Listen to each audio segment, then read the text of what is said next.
keganasan antara bangsa telah semakin meningkat sehingga meninggalkan kesan kepada sesebuah negara. So, kerajaan Malaysia, 我们 telah mengambil tindakan sewajarnya dalam menangani ancaman kegiatan keganasan ini. Kita dibincangkan. So, 这边有两个，他meninggalkan kesan，这个是第一个，第二个是他的tindakan。所以我们先从kesan 开始哦。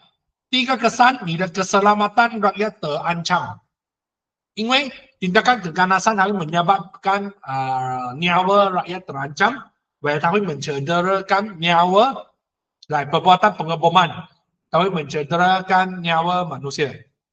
比如 sebagai contoh, pengeboman kafe di Puchong Selangor oleh kumpulan Daesh. Ini telah mencederakan beberapa orang pengunjung, terutamanya warga negara asing. 哎呀，他应该炸国会大厦嘛，炸这个 cafe 那有意思，对不对？第二个 ，economy negara 会 terjejas， 为什么？因为你都不放炸弹啊，你要不知道会不会炸到我的公司去，所以 Belabo 他就tidak berani melabur. Apabila berlaku keganasan, oke, so 他就会 menarik semula pelaporan dari negara tersebut. 比如 ekonomi Indonesia terjejas dengan teruk apabila keganasan mencetuskan pembunuhan yang kejam di negara tersebut. 还有就是 serangan pengganas terhadap pusat dagangan dunia World Trade Center di Amerika Syarikat. So, menyebabkan harga saham seluruh dunia jatuh. Ini 那个恐怖911 911事件OK, then industri pelancongan 就会 terjejas. 因为 pengeboman oleh kumpulan pengganas terhadap tempat tumpuan pelancong like kelab malam 或者是 tempat keagamaan. So, 这些 kematian atau kecederaan, okay, 它会 menakutkan pelancong luar melawan negara tersebut. So, 他们的各自的国家也会给出 amaran merah, 就红色警报, okay, untuk memberitahu kepada rakyat mereka supaya tidak melancong ke negara terlibat. 它不会阻止你去，但是它会给你一个红色警报。然后 sebagai contoh, pengeboman tokong di Bangkok Thailand yang menyebabkan kedatangan pelancong luar merosot ke negara tersebut. 不过我有去，因为1个礼拜后我就在那边，那个时候刚好我就去 Bangkok， 感觉还是很多人在那边拜神所以觉得没有什么问题。然后 image negara 就 terjejas. Keganasan yang dilakukan dapat menyebabkan berlakunya huru-hara dalam sesebuah negara. So, 这个 penyiaran keadaan ini oleh media massa antarabangsa， 因为他们会把它show出来嘛，它现在的那个 internet 很容易把这种东西播出来哦，所以它就会 menjejaskan nama baik negara， 然后它也会 menunjukkan kegagalan kerajaan mengawal keamanan negara. So, rakyat tersebut, rakyat negara lain 它就会dianggap sebagai pengganas, walaupun bukan semuanya. 加上我们马来西亚这样子，现在大部分的回教国，他们你一去到哪里，他都是 deep check， 就是讲他会认真的 check 你的那个什么，然后这样子他就会 menyusahkan rakyat apabila melancong ke negara lain.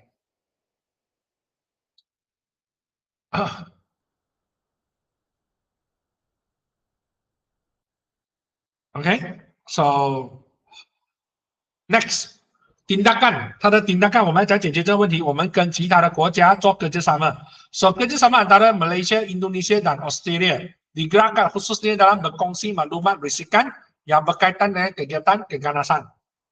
然后我们有 perjanjian persefahaman dengan negara lain, like Perancis, like meningkatkan keupayaan risikan, 尤其是专门对付 militan Islamic State, IS 然后这个kerjasama 它berjaya mengurangkan risiko pergerakan pengganas merentasi sebaran untuk menjadikan Malaysia sebagai pusat transit. Okay.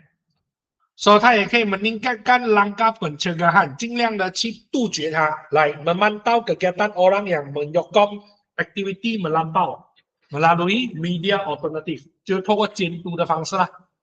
OK， 管理那种 social media 那些，然后 sebaran maklumat 还有 propaganda yang boleh mempengaruhi pemikiran masyarakat dan penyokong aktiviti keganasan， 他mesti disekat， 他们限制那一些不好的信息的流量，还有他menggunakan peruntukan undang-undang sedia ada mencegah kegiatan keganasan daripada bertapak di Malaysia. Okey? Wahai menangkap mereka yang menyokong kumpulan Daesh melalui maklumat yang didapati melalui laman sosial. Okey. So next, meningkatkan penguatkuasaan undang-undang，这个很常见哦，所以这个我就不用多讲啊，因为这边写的它太过详细哦，就是讲瓜色、阿大、本车、干汉这些，这种我觉得你不需要，你只需要写他怎样做，然后他怎样提升他的那个什么就可以了，这个相对简单的我们就 skip 啊。我要给你多做几题哦。他meningkatkan kesedaran masyarakat，OK，这个你可以通过 campaign 啊这些，就是说 campaign dilakukan untuk menyedarkan rakyat bahwa aktiviti keganasan boleh merosakkan keamanan dan kesejahteraan yang dinikmati. 我们也 mengadakan forum 或者 seminar 来 memberi maklumat yang jelas tentang kewujudan dan perjuangan kumpulan pengganas kepada masyarakat. 还有透过我们 menuntut tindakan masyarakat lain menyalurkan maklumat yang berkaitan dengan penglibatan individu dan kegiatan keganasan kepada pihak berwajib，就是讲，这样我们要求那个社会人士帮忙，遇到这种问题就要记得打电话通知那些有关当局啊这种啊。接下来我们有 Petugalan 或者是 Extradisi Pengganas，就是讲我们 menangani penjajahan pertukaran penganas yang telah melakukan keganasan dalam Malaysia yang melarikan diri ke luar negara，就是讲他们把他遣送回国，遣送回来，叫他在马来西亚犯罪，我们就要求他遣返到马来西亚进行制裁。OK， so individu yang terlibat dihantar balik ke Malaysia untuk dibicarakan di Mahkamah Malaysia。So 如果他 disabitkan kesalahan，他就会dipenjarakan di Malaysia。然后我们还有 mengamalkan amalan 或者是 fahaman kesederhanaan，就是讲我们讲中庸。So 我们 mengamalkan fahaman sederhana dalam berbagai bidang politik 这些。So 我们透过成立 gerakan kesederhanaan global 来 mengubah tangkapan salah terhadap isu keganasan. Okay, so timbulnya Islamphobia. Malaysia mengambil pendekatan sederhana melalui Islam dan penganutnya mempunyai sikap toleransi dan penyayang，就是讲，当发生了人家对那种我们讲对那个回教徒的那个恐惧感啊，因为大部分的我们都知道哦，他们大部分的那个美国，他们都一直把这个叫做什么这种事情都这样归类在，就是因为那个什么这些叫什么东东，这些回教徒的身上，所以他们就透过中庸的方式来解决这个问题的。OK，做对啊。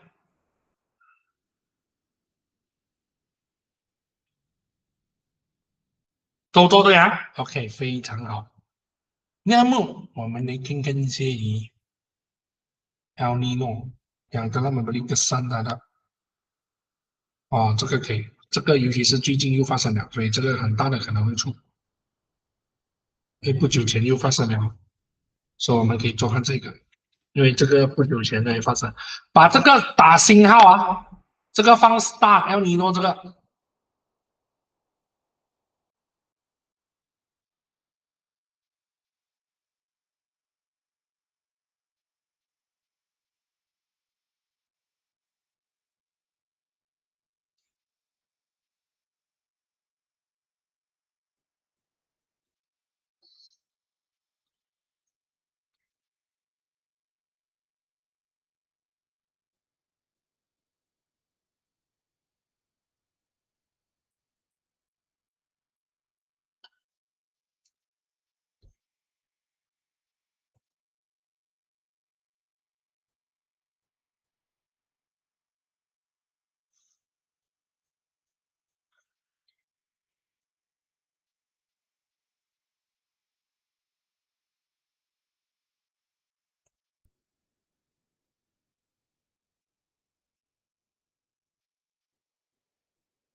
哎，所以好。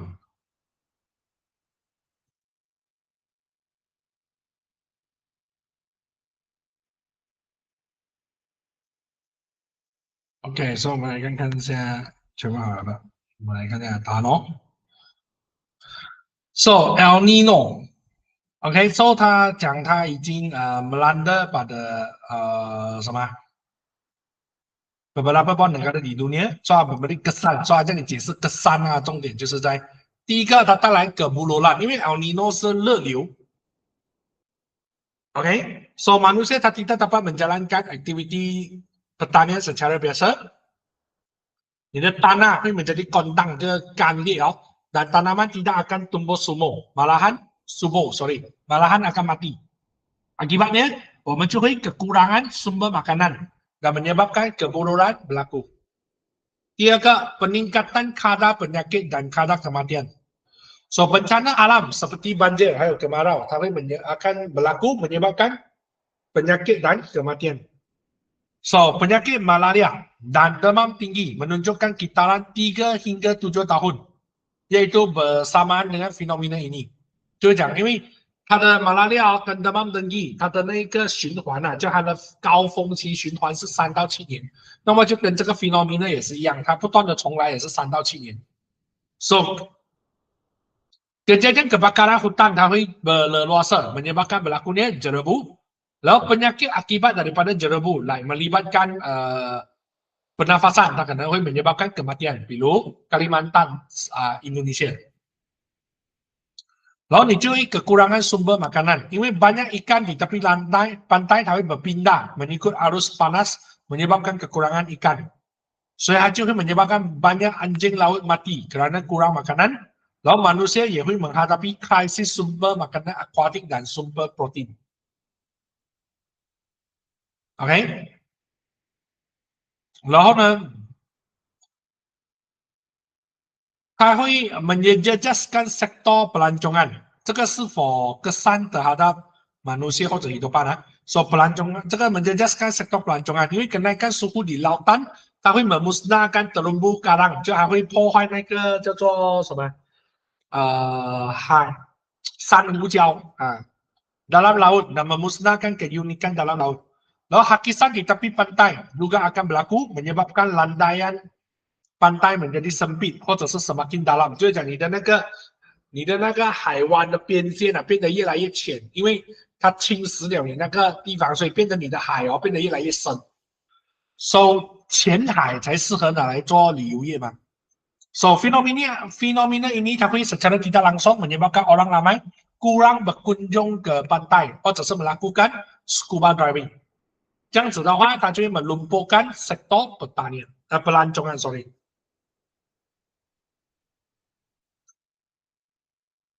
OK， so 下一个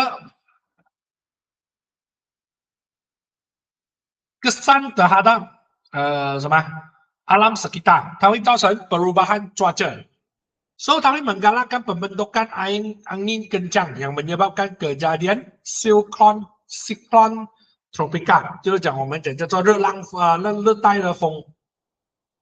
OK， so 这个 perubahan cuaca berlaku apabila berlakunya tiupan angin dari perbezaan lokasi， 就是从太平洋去lautan Hindi， 所以它会带来大量的，偶尔会带来暴雨啊这一些。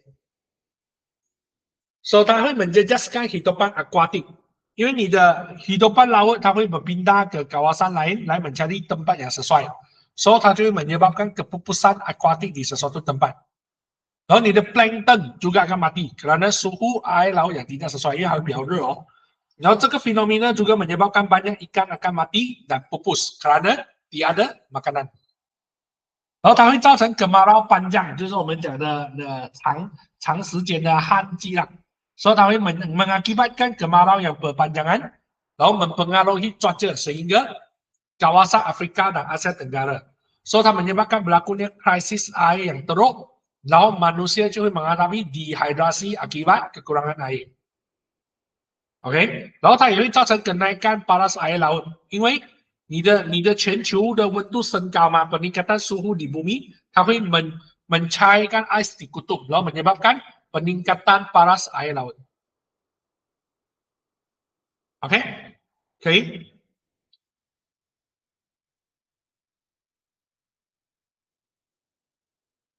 ，OK 啊，不需要记录啊。All right，好了，我看下一题。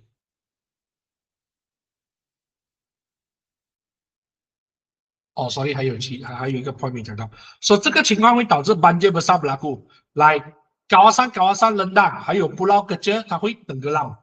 比如讲现在的那个叫什么，那个威尼斯啊，还有那个叫什么，那个岛叫什么名字啊？那个很多很多人家度蜜月要去的那个岛叫什么地方？那个那个叫什么地方啊？啊，忘记了，它也是会沉哦。哦，嘿，那 Nortec 这个可以，这个是科技类的题目哦，这一题。好，试看要做第19题，这个第10题不是第19题。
Okay, Zahra.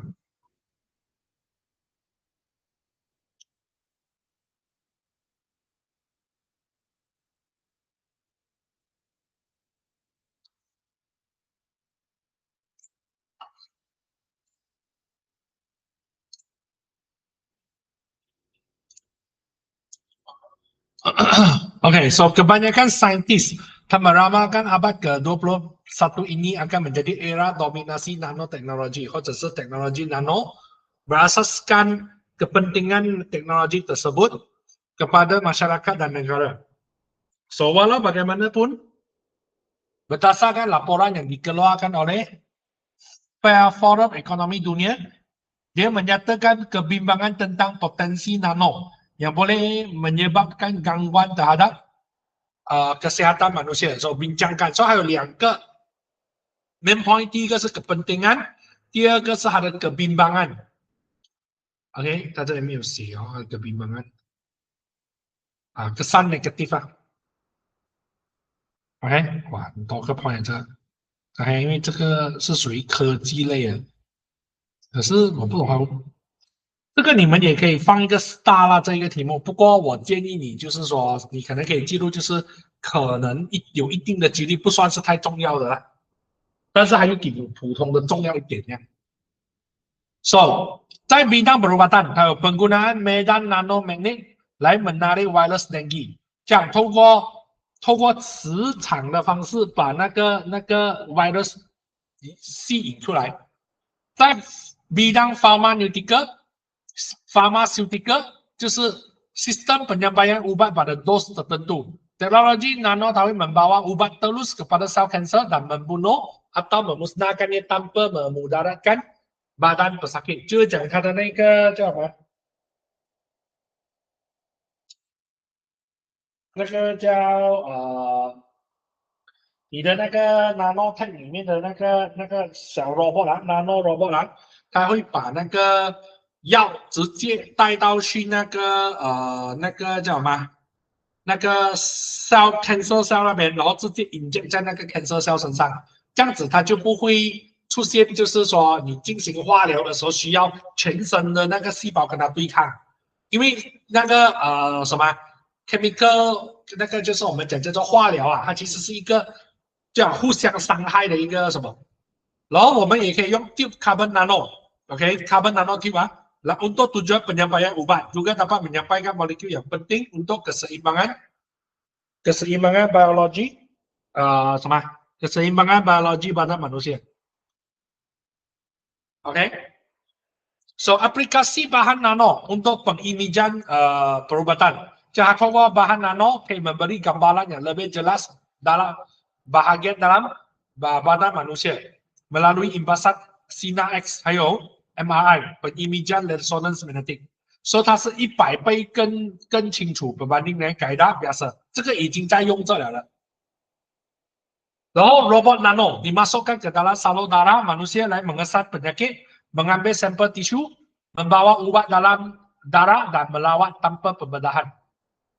Lalu saintis 他就 mencipta kenderaan kecil yang boleh merentasi dari darah ke dalam otak untuk menghantar bahan kimia yang memusnahkan tumor secara berkesan. 他们叫 nanoshell.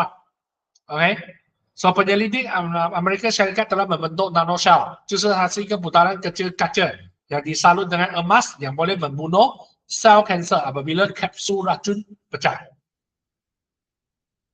然后用在临床的 aplikasi klinikal， 就是用 partikel nano perak berkesan dalam membunuh bakteria， 还有mengurangkan kesan toksik di dalam badan.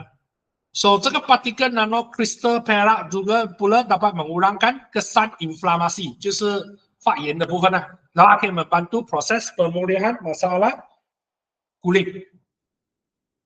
Lalu penggunaan partikel nano 作为 sistem penyampaian jin. OK， yang diameternya cuma bersaiz 2 nanometer. So 它是一个kaedah lawatan penyakit jin melalui penggantian jin rosak dengan jin yang normal， 就是讲那个细胞如果是它的 genetic 出问题了，它就偷取一个正常细胞的 genetic， 透过这个 robot particle nano particle 输送到那个细胞里面，然后再代替它，替换掉那个烂了的那个错的那个 gene。OK， 然后第二个 dalam bidang OK 可以啊，这部分啊。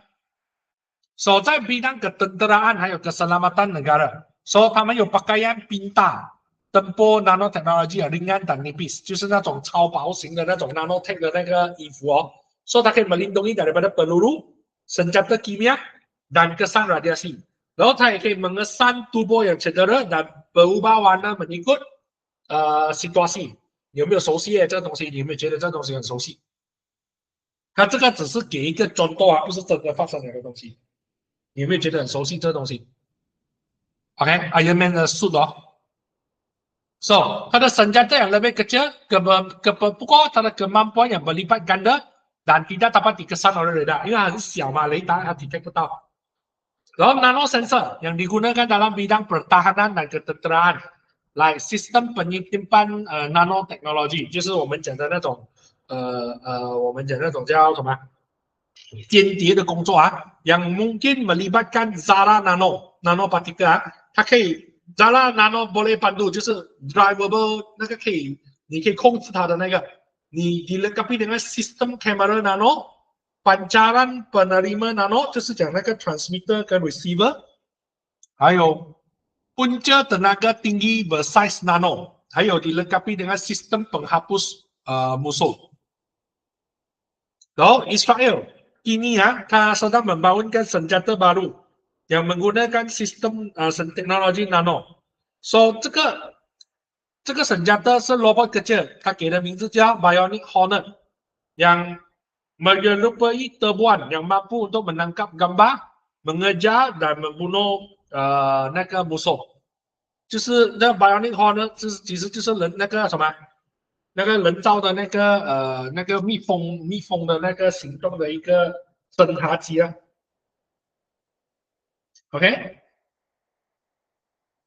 然后 bidang perindustrian， so 他们有用在 penapis udara nano breeze， 这个 membunuh kuman dan bahan pencemaran pada permukaan tiup penapis udara yang berpusing。我们也用到 nanoteknologi dalam kamera digital 来 menghasilkan OLED screen。 来 menggantikan LCD screen， 这样子它就可以 memancarkan image yang lebih cerah dan jelas。 这 OLED screen 也 mengurangkan kuasa kamera digital sehingga 107% lebih tahan berbanding dengan penggunaan LCD。 所以你看你的手机的大部分是那个你的电视机的现在多数是用 OLED 的，没有这样容易坏哦。然后 OLED juga semakin meluas dalam pembuatan screen like screen TV 跟 screen monitor。然后baju sebesar tapak tangan, 它可以berubah size dan dipakai oleh orang dewasa apabila direndam dalam air. 然后用在 bidang pertanian ke penghasilan makanan 的，所以它有 penghasilan genetik tanaman yang mudah dikawal， OK， 它用在那个可控制的那个 genetik 方面哦，所以它可以mendiagnosis penyakit tanaman dan haiwan menggunakan molekul protein， 还有 menganalisis sampel tanaman lain untuk kajian kualiti menggunakan chip DNA. Kayak baja Zara Nano bersifat penyerapan yang lebih baik, 因为它的 size 小，所以吸收的更容易。OK， terus ke dalam tanah, akar, daun, buah dan batang. 它可以 meningkatkan kualiti pengeluaran pertanian. Lalu teknologi pembungkusan makanan yang menggunakan bahan teknologi nano, 它可以 memanjangkan jangka hayat makanan, lalu mengekalkan kesegaran hasil pertanian sebelum proses seterusnya. 然后它也可以 meningkatkan penghasilan makanan yang berkualiti tinggi, rasa yang lebih sedap, lalu kandungan nutrisi yang jauh lebih baik. 好，在 bidang sukan, OK， pemain tenis di seluruh dunia 它已经 menggantikan raket, OK, yang dibuat daripada material aluminium, titanium dan graphite kepada sejenis material baru, 它叫做 carbon nanotube. 现在的羽球拍也是哦。So, 它100 kali lebih kuat berbanding dengan besi, lalu 4 kali lebih ringan daripada raket sebelumnya. So, ada cengkaman dan kestabilan pada kedua-dua bahagian permukaan raket carbon nanotube ini kan jauh lebih kuat. So, 它就可以 memberikan keselesaan 还有 keyakinan kepada pemain untuk membuat pukulan. Lalu 你的bola tenis, 他们就用 material nano composite, 它就 lebih tahan lama dan boleh digunakan sehingga 4 minggu selepas dikeluarkan daripada bekasnya berbanding hanya bertahan 2 minggu untuk bola lama. OK， 好，到这边可以啊。Before 我们继续。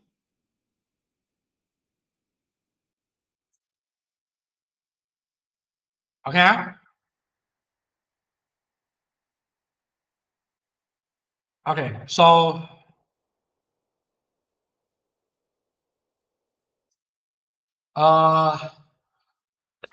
然后你的penyelidikan 它可以 menghasilkan mesin kecil dan halus like robot nano 还有 Brandy micro 就 microchips 那些，所以它可以 menghasilkan nano computer yang lebih pantas daripada micro computer elektronik yang ada segini. So dengan bekerja pada size yang paling terkecil, 这个 teknologi nano 它可以 membenarkan pengecilan dan prestasi yang tertinggi. So, bermula dengan molekul dan pemprosesan dengan mesin yang berfrekuensi tinggi dan produktif, so menjadikan produknya lebih murah. OK， 然后在 telekomunikasi 那边，它有 teknologi tanpa wire， like Bluetooth、WiFi、WiMAX 这些都是透过，因为它有芯片，有芯片它就一定有 nanotech。OK， 然后还有 peralatan elektronik yang semakin mengecil, elegan, padat dengan fungsi yang canggih, berkapasiti menyimpan data yang tinggi dan mempercepatkan pemindahan data dan maklumat. OK， 这是它的好处啦，变得越小越美越漂亮，不过它的function越高。So, 它 meningkatkan lagi industri pengkomputeran, 就是 banyak komputer dan komponen komputer yang lebih kecil, berkuasa dan pantas dihasilkan. So, 它可以 menghasilkan GMR， 就是那个 Giant Magneto Resistance， 这个是 menemukan peranti yang dinamakan oleh hard disk， 这是用在 hard disk 里面的。OK， then 用在 bidang kosmetik， so 它可以 membuang sel bawah kulit yang menyebabkan wanita kelihatan tua， 就是还有那个它的那个里面可能有那种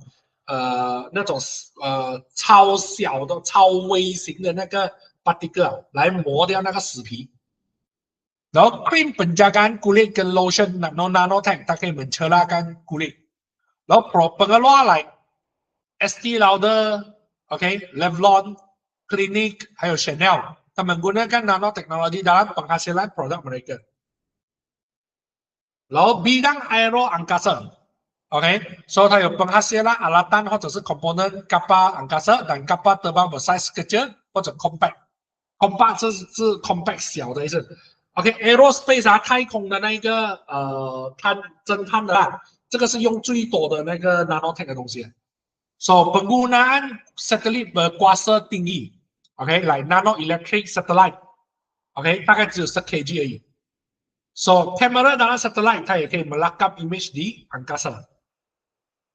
然后它也用在penghasilan sumber tenaga alternatif。来，我用 silicon Zara Nano 的光大 ，OK，dalam sel solar jenis tandem，它meningkatkan kecepatannya sebanyak 80% berbanding dengan teknologi kini。OK，然后我们也有 penghasilan bateri berasaskan lithium dan bahan nano oksida，它可以 memanjangkan jangka hayat dengan keupayaan yang lebih tinggi。然后 penghasilan lampu berasaskan diode nanoteknologi percakapan tinggi，它也可以 menjimatkan penggunaan tenaga elektrik。好，然后我们来看它的叫什么？这个 sun negative 最主要的，因为这个是它的题目只提到的，就是这个 gangguan terhadap kesehatan manusia。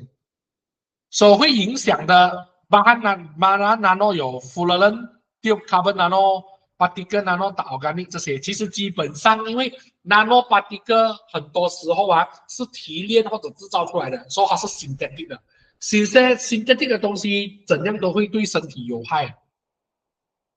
OK，然后呢，nano particle nano 给到 badan manusia，它可能会 berlaku semasa pernafasan，在你不小心吸进去，或者是你不小心吃到 makanan yang telah terdedah kepada particle nano，所以这些它可能会这些 nano particle 它可能会terbendak di salur darah，OK，selepas menembusi ke semua mekanisme perlindungan pernafasan，就它可能会就是遗留在你的血管里面，形成了那个导致你的血管硬化。So seterusnya tahu yo berlaku agihan ke dalam berbagai organ dan berkumpul di tapak yang khusus. So 这些 partikel 它也可以 bergerak sepanjang saraf penghidupan dan menembusi secara langsung ke saraf otak. 所以有这些 partikel 来 sebut logam 这些，它会 mendatangkan mudarat pada paru-paru, darah dan penyakit lain. Darah 是那个癌症 ，OK， 因为它自己本身就是重金属嘛。OK， 可以理解。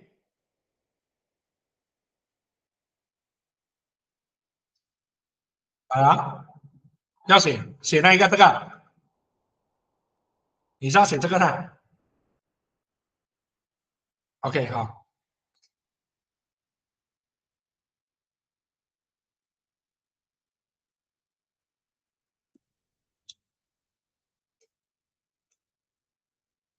，OK，啊，等我，你好了，我知道，你好了，我知道啊。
好了，我们看。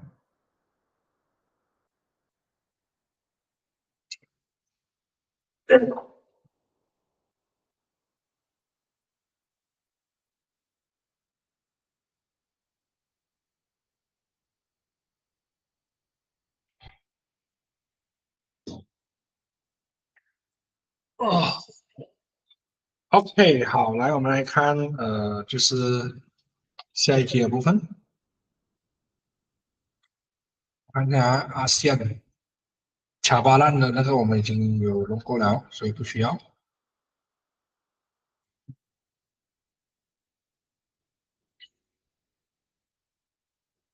OK，然后下一题，hubungan diplomatic。OK，这个可以跟中国的那个 diplomatic 这个也有一定的几率啊，因为毕竟我们现在跟中国属于还在可以的状态。OK，把第11题抄下来，这个变成你们的就是功课了。